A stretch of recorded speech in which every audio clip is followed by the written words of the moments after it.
जोहार दोस्तों, स्वागत है। आइए आज हम लोग जरा सोचने का काम करते हैं।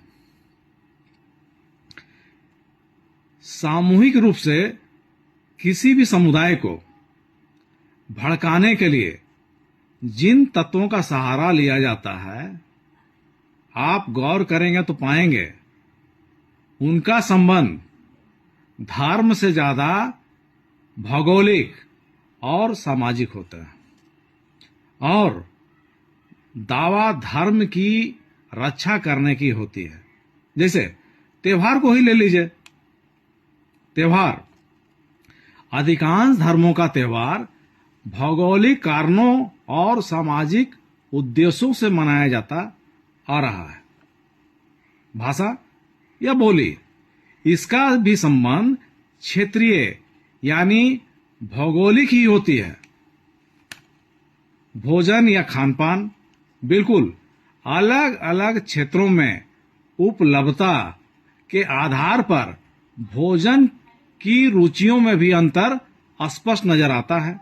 कहीं शाकाहारी, कहीं मांसाहारी। वस्त्र या पहनावा भी भौगोलिक कारणों से ही विविधताओं से भरा पड़ा है। वर्षों से उपयोग होने के कारण इसका धर्म से जोड़कर देखा जाता है। अब इनमें कॉमन क्या है, वही महत्वपूर्ण भी है।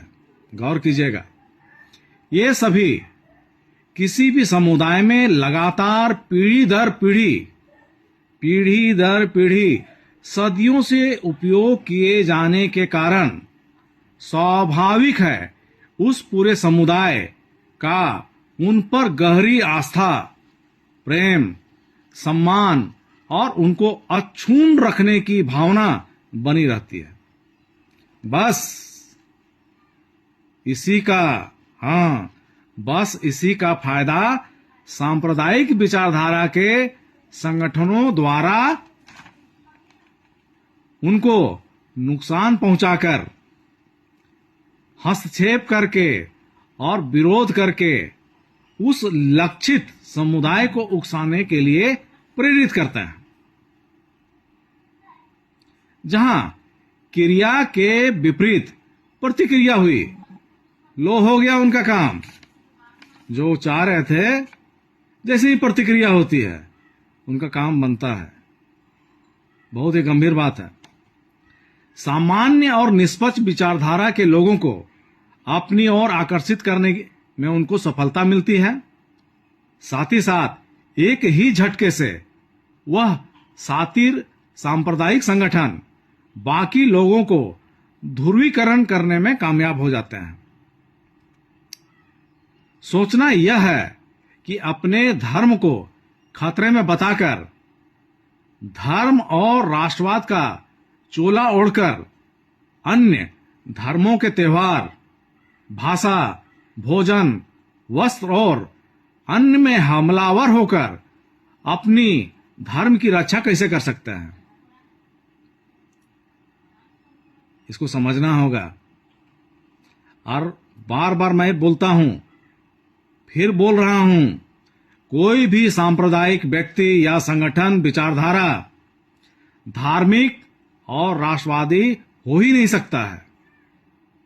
इसको केवल जागरूकता के साथ आपस में सौहार्द, प्रेम, बैठक, साथ ही साथ सामूहिक तौर पर संवैधानिक तरीके से एक साथ विरोध तो दर्ज करना होगा। अन्यथा घृणा की इस माहौल में भारत धीरे धीरे गिरफ्त की ओर बढ़ते जा रहा है।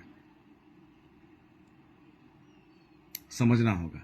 ठीक है, मिलते हैं बेहतरीन भारत के लिए अगले वीडियो में। धन्यवाद।